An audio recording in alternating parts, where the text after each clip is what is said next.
staff here at Doxa is at a wedding in Texas. So Chris, the pastor here, and a good friend of mine asked if I'd come and fill in today. And he said, go ahead and introduce yourself. And I thought that's really smart because I'm not that impressed with myself, so this will go much shorter than if he were introducing myself.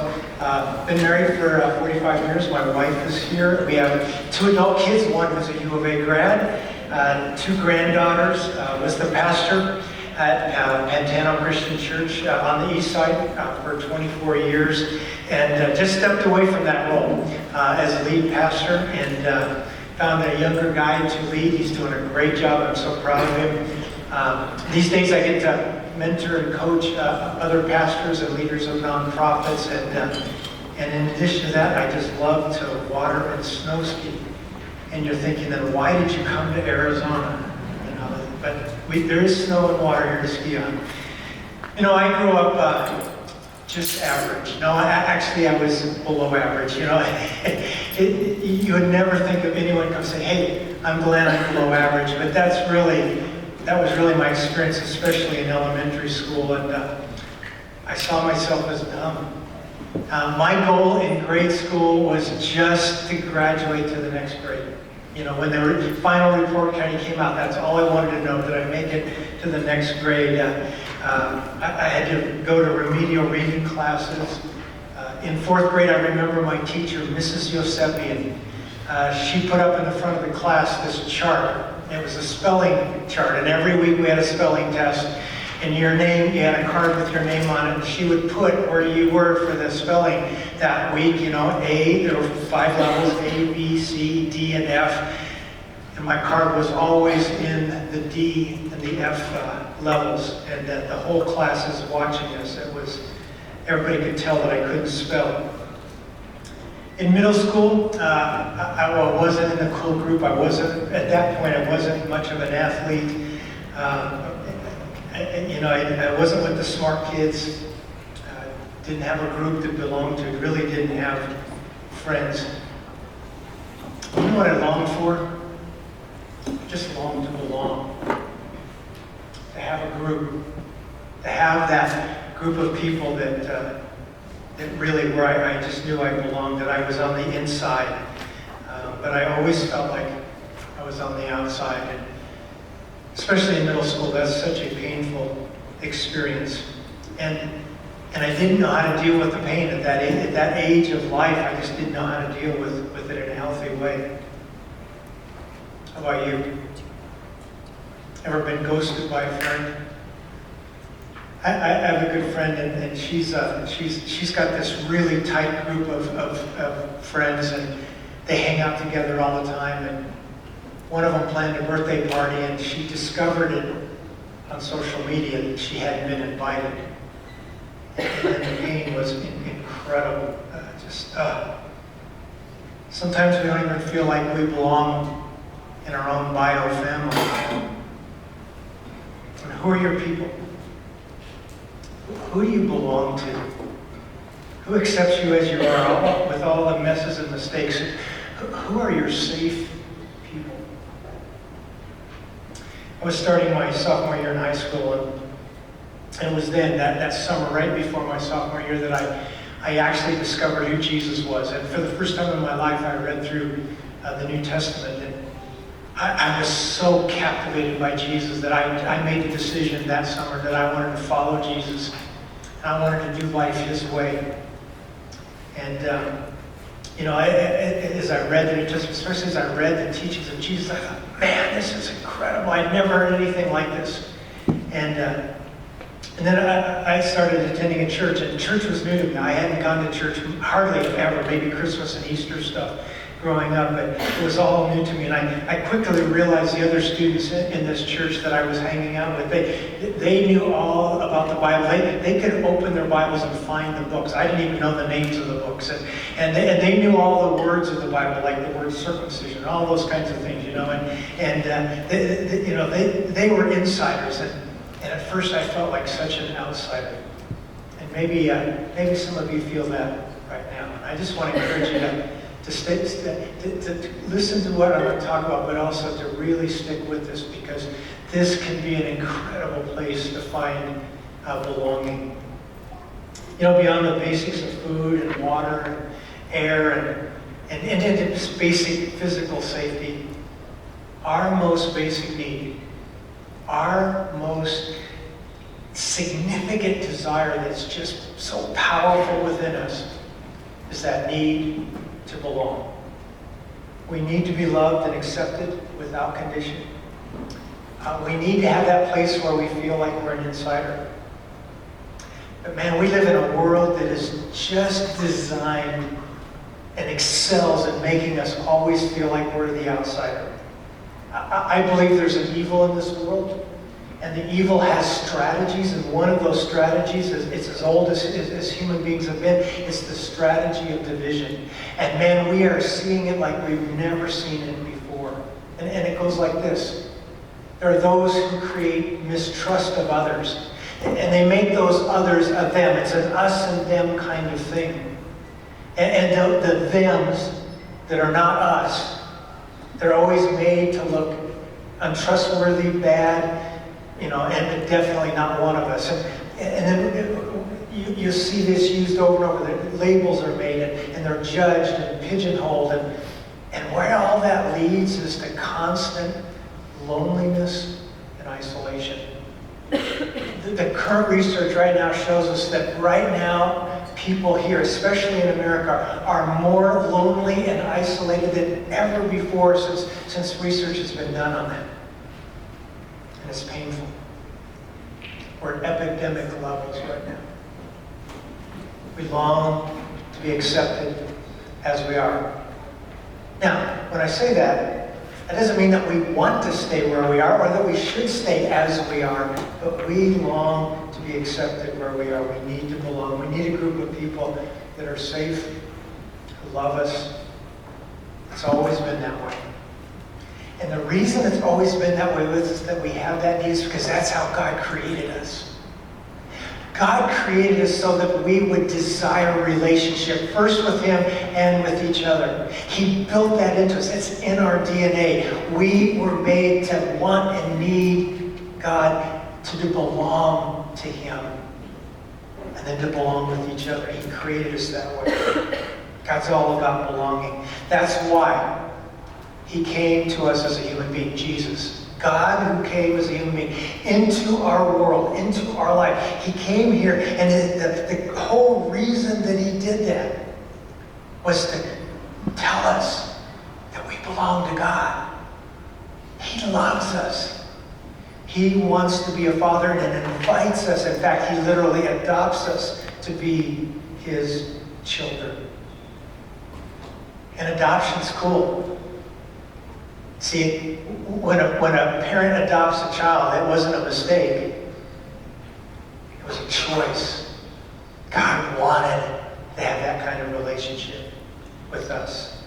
So we belong to Him as His children, and we belong to each other as siblings. And we call that the church. And here's the deal. Only Jesus can satisfy your longing for belonging. Only Jesus. We don't always feel like we belong, sometimes with God and certainly with some of other God's children. It's been a challenge that way for the church from the day the church was born. And the Bible speaks about this. We're continuing our study in a letter that was written by a phenomenal teacher and leader. His name was Paul. He wrote this in the first century to a church in Ephesus. Ephesus is in modern-day Turkey. And it's one of the letters it's in our Bible called Ephesians. And he speaks about belonging in Ephesians chapter 2. But before I read it, let me give you the context of what the church was like back there in the first century, the church that he was writing to, so we have a clear picture of that. There was a huge barrier to belonging that the church was facing. It was both religious and racial. And, we know Jesus was born a Jew. He selected 12 apostles who would carry on his work after he ascended back to the Father.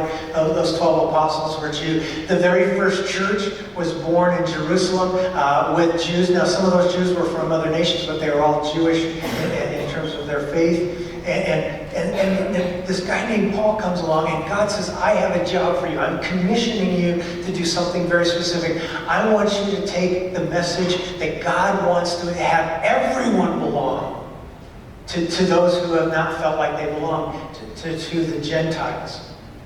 And Chris assigned me to do a whole lot of teaching today, and I told him I couldn't do it all. Part of it was Ephesians 1, chapter 3, 1 through 13. I'm not covering it, but in that section, Paul just describes, and you can read that on your own, he just describes how God called him to take the message of Jesus to these Gentiles. Now, the word Gentile, in our Bible, it just literally means nations. That's the meaning of the word Gentile. The Gentiles were any ethnicity that was not Jewish, any nation not Jewish. And so the Gentiles were always the outsider to the Jew. They didn't belong. And there's this huge history of stark division between the Jews and the Gentiles. It's the classic, it was the us and them.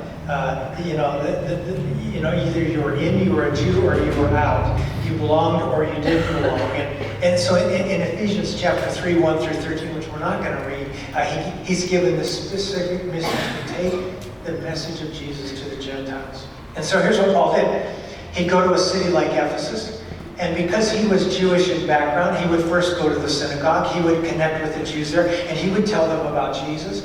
And some of those in the synagogue would actually decide to follow Jesus. Some of them actually turned on him, hated him, persecuted him. And then he would go, after he would spend time in the synagogue, then he would go to the city. And in the case of Ephesus, the majority of the people were Gentiles. And he would share the message of Jesus with them. And many of them came to faith. And some persecuted him as well. And so here's this first church. It's a mix of Jews and Gentiles. Now that was unheard of in that day. That just didn't happen. What the Jews did is that they limited their contact with the Gentiles to that which was absolutely necessary, but they completely pulled away. And so to have an organization, so to speak, a church, a group, an assembly, where there were both Jews and Gentiles coming together as equals was absolutely new and unheard of. And it was so unusual that how is this going to work? And so that's what Paul speaks to, starting in Ephesians chapter 2, what we read earlier. So let's go back and look at Ephesians chapter 2, starting in verse 11. Let me read the first few verses. Therefore remember that at one time you Gentiles in the flesh, called the uncircumcision by what is called the circumcision, which is made in flesh by hands. Remember that you were at one time separated from Christ, alienated from the commonwealth of Israel, and strangers to the covenant of promise, having no hope and without God in the world. But now in Christ Jesus, you who were once far off have been brought near by the blood of Christ. Now, I don't know if you noticed, but in the text we just read, they actually put quotation marks around the phrase, the uncircumcised. And, Paul says that you who were the uncircumcised, quote unquote. Why would they put the quotes there? Because that was a phrase that the Jews used to badmouth the Gentiles. To say that someone was the uncircumcised as a Jew was to say they're the worst. They're to be avoided at all costs. They're to be avoided. Now, male Jews were circumcised at 8 days after birth. Why 8 days? Now, there's some religious reasons too, but actually it's really more about this. I mean, what adult male back at that time, without anesthesia, without painkillers, would ever consider being circumcised? An infant's not going to remember the pain and the humiliation. So it happened early in life. Male Jews were physically marked as being different from everybody else.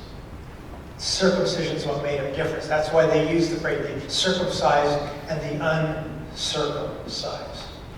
Circumcision was a symbol that they were connected to God and to other Jewish people. And everybody else was out. And with that, they had this arrogance that they thought they were better than the Gentiles. Circumcision is so weird. That's one of my questions when I get there. God, why did you choose to mark people on their private parts? It just doesn't make sense, you know. And I always think, who was checking? Don't go there. It's just weird. You know, it's not that guys who are missing part of their you-know-what were somehow superior to the others. But the point is that the uncircumcised, they don't belong. Now that's a problem, because now in the church you got both that are there. And Paul's writing to this church that has both of them there.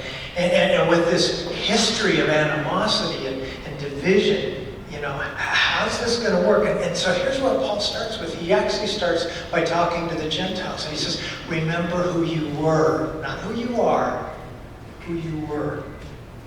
You were outsiders. You know, prior to knowing Jesus, you know, you just didn't belong. You were separated from Jesus. You were separated from God. You were separated from the people of Israel. You were separated from the old covenant. You were without God and you were without hope. You were religious and racial outsiders. You didn't belong.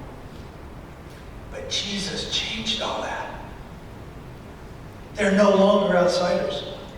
Yes, it's true that God first revealed himself to the Jews, but if you study carefully the Old Testament, the Jews were supposed to then take what they discovered with God and they were to share it with the Gentiles. They sort of messed it up. It didn't go well, but they had the opportunity, the Jews, to know God first. But now Jesus comes to connect all, Jew and Gentile, to God. That's the whole purpose. Jesus changed the story. And now Paul is bringing them this new story. And so the bad news for anyone is that we're far from God just naturally. The good news is that Jesus will bring us near to God. The Gentiles now belong to God along with the Jews. And Jesus gave up his life. That's what we just read. He gave up his life. He sacrificed. He shed his own blood to allow us to have this deep, deep connection with God. And only Jesus can satisfy your longing for belonging. So, what about this racial divide between Jews and Gentiles? Yes, Jesus bridges that. Right? Paul continues, and let's look at that. Back to Ephesians chapter 2, picking up at verse 14. For he himself, Jesus, is our peace, who has made us both one and has broken down in his flesh the dividing wall of hostility by abolishing the law of commandments expressed in ordinances, that he might create in himself one new man in place of the two, so many humans, and might reconcile us both to God, both Jew and Gentile, to God in one body through the cross, thereby killing the hostility. And he came and preached peace to those who were far off, and peace to those who were near. For through him we both have access to one Spirit, to the Father. 4 times peace is mentioned in this passage. Jesus is peace. He makes peace. He proclaims peace. You know, what is this peace? You know, our minds immediately go to peace as the absence of war. You know, we wish that the war between Israel and the Palestinians was over, that there was peace. I've been praying about peace intensely for the last 2 years. You see, I used to live in the country of Ukraine. The city I lived in was occupied by the Russians for over a year. The Ukrainians recently liberated. I started a college there. That college was completely destroyed and leveled by the Russians. I'm praying for peace. I want the war to end. I want it to stop. And I bet you do too. But the peace that's being spoken of here is way beyond that. See, peace isn't just the absence of war. It isn't just the absence of hostility. It's so much deeper than that. In the Old Testament, the word for peace is the word shalom. You've probably heard that word. It's a word that's used as a greeting. And yes, it means peace, but what it means is not just the absence of hostility, but when you wish somebody shalom, peace, what you want for them is you want all the best for them. You want them to experience the blessed life that God originally had planned, that humans experienced before the fall. Where we experience all the best that life has. God created this life to bless us, to experience all the good. And when we talk about peace, we talk about that kind of peace.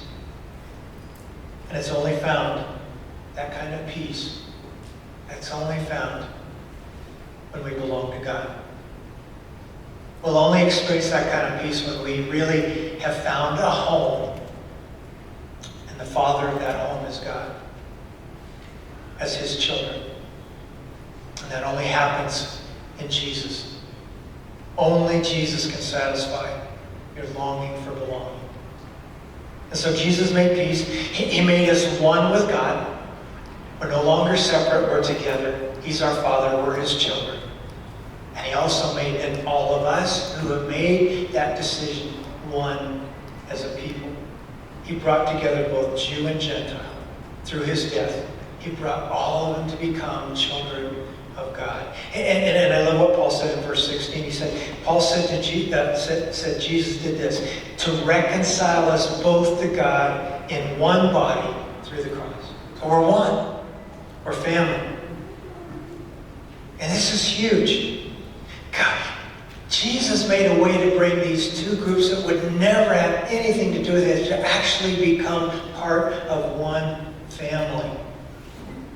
And get this, you can't be one with God and not be one with everybody else in God's family. It doesn't work that way. If we are one with God, then we have to be one with each other. All that Jesus did, and the whole reason why He came, it can be summarized in that idea of peace. He came to make peace. Peace with God and peace with each other. That's why He came. And that idea of peace is also the idea of oneness, that we're one family, we're one people. We have one Father. And we can't belong to God and not belong to each other, or also belong to God. And in fact, there's a whole chapter in the book of John, chapter 17, where Jesus prays that we would be one, that we would experience that. Just as He and the Father are one, He says He prays that we would be one. The church has to have this kind of unity, this kind of oneness. When I talk about the church, let me just be clear. I'm not talking about a building. I'm not talking about an organization. I'm not talking about a program. What's the church? It's you. And unfortunately in English, you can be singular or plural. We never know. But when I say you, I mean you plural, you all. That's how we say it in the South, y'all. You see, if you belong to God, you're a part of the church. The church is anyone who belongs to Him. We're to be one with each other. Now, we're going to look different. We have different backgrounds, personalities, abilities. We're unique. There are gender differences, there's racial differences. That's okay. In fact, we celebrate those. Those differences enrich us. But with the midst of all of those unique differences, we have a common identity because we all belong to the same Jesus. But unfortunately, division is rampant. It's rampant in our culture, our world. It's rampant in the church as well, unfortunately. We see division between Baptists and Catholics and Lutherans and non-denominational and you name it. We're in an election cycle, and man, politics just heightens the division. We've become so polarized and divisive. And that's not just the culture, it's in the church as well. There's still racial divisions in the church. You know, division and disunity reached a boiling point for me a few years ago. It was 2020. You remember 2020? It was the COVID mess, the pandemic. It rocked our world. And I was leading a church at the time, and it was one of the most divisive, difficult times I ever faced. You know, no matter what I said or did, or didn't say or do, I was criticized. If I asked people to wear a mask, I had people mad at me and left the church. If we said you didn't have to wear a mask, I had people mad at me and left the church. It didn't matter. If we were going to meet in person, I had people mad at me. When we didn't meet in person, I had people mad at me and left the church. It was just ugly. And then at that same time, it was a presidential season, so people were divided over politics, and then it was also a time of intense racial division. George Floyd had been killed. Black Lives Matter, critical race theory, it was just ugly. Unfortunately, there's still division in the church. In 1960, Martin Luther King said that Sunday morning is one of the most segregated times of the week in America. He was referring to the church. He said the Christian church is still so segregated, and it hasn't improved dramatically. Now, I'm grateful. There are a number of churches, not only around the country, but right here in our city, that have really worked to create diversity and to ensure and to embrace that all people belong, and that their local diversity reflects their local situation. And that's happening. But the church needs to be a place where everybody can belong, no matter what. Among God's church, among God's people, there's just still too much division. Political, religious, economic, you name it. And I know from the prayer that Jesus prayed in John 17, I know that breaks God's heart. Paul wrote that Jesus broke down the dividing wall of hostility. The Jews who in the past would never welcome a Gentile into their world had to face this issue. And one of the ways that Jesus broke down that barrier was he also broke down what was the basis used by Jews for that. We read about that. It said that the Jews followed laws like circumcision, food laws, purity laws, other religious practices, and those things were meant to make them different from the Gentiles and to separate them. And Jesus says, we're past that now. It's not about following all these rules and regulations. It's about following me, belonging to me, and that's now what unifies us. The Jews were so intent on that separation that archaeologists discovered two large stones, huge stones, 3 feet high, that were located in the most sacred part of the temple in Jerusalem. And here's the inscription. We call these the temple warning inscriptions. And I think we have a picture of that, right? Got a picture of the temple? Yes, no? There it is. Yeah. Here's what that sign says. No stranger, which means the Gentiles, no stranger is to enter the temple area. Whoever is caught will be himself responsible for his ensuing death. Don't come near. That's what the sign said. And Jesus tore down that wall. He tore down those signs. He's still breaking down walls. He expects his church to break down the walls of racism and sexism.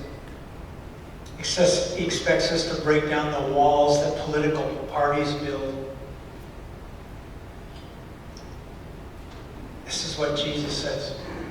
The church is to be one people, oneness. No barriers, no outsiders, all belong.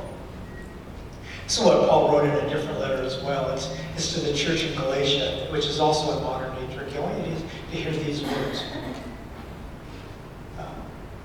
I'm actually going to include verse 27, which isn't on the screen, but I want to include that too. For as many of you who were baptized into Christ have put on Christ. So I say, look, I'm talking to people who've been baptized into Christ. You are following Jesus. And then he says this, look, there is neither Jew nor Greek, Gentile. There is neither slave nor free. There is neither male and female, for you are all one in Christ Jesus. He takes three of the most common ways in which people had been separated, had been divided, had been distant from each other. Jew and Gentile, we just talked about. Slave and free. What he's talking about here is don't get just locked up under the issue of slavery. We're talking about economic status. It doesn't matter your economic status. Whether you're the employer or the employee. It doesn't matter male or female. You're all equal. You all have equal footing at the cross. You all belong to the same Jesus. Everybody belongs. And we're not to create any barriers of race, gender, social class. No, in Paul's day, it was only the church where you could find Jews and Gentiles together. It was the only place where men and women at that time had equality. It was the only place where slave and free were equal. And when the Romans, the dominant culture of that time, saw that, they go, who are these people? They didn't even know what to call them because they couldn't call them Jews or Greek. They couldn't call them slaves because there were free people there. They didn't know what to call them. It was so baffled them. And we have recorded in the book of Acts that finally said, we're going to just call them Christians, which means those who belong to Jesus. That's it. We belong to Jesus. Because we belong to Jesus, we belong to each other. And then let me finish the part that Paul writes here in Ephesians chapter 2, starting in verse 19. So then, you are no longer strangers and aliens, but you are fellow citizens with the saints and members of the household of God, built on the foundation of the apostles and prophets, Christ Jesus himself being the cornerstone, in whom the whole structure being joined together grows into a holy temple in the Lord.